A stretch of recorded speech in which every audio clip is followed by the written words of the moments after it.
ঢাকা সহ দেশের ১৩ জেলার উপর দিয়ে সর্বোচ্চ ৮০ কিলোমিটার বেগে ঝড় ও বজ্রসহ বৃষ্টি হতে পারে বলে আশঙ্কা করছে আবহাওয়া অফিস।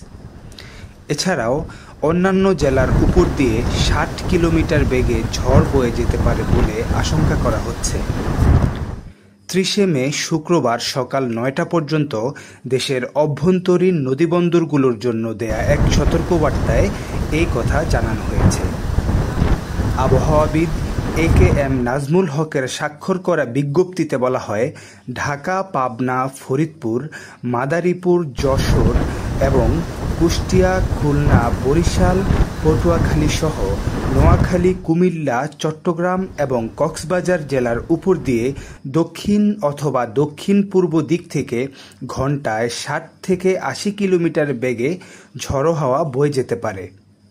সেই সঙ্গে বৃষ্টি অথবা বজ্রসহ বৃষ্টি হতে পারে। তাই এসব এলাকার নদীবন্দরগুলোকে ২ নম্বর সতর্ক সংকেত দেখিয়ে যেতে বলা হয়েছে।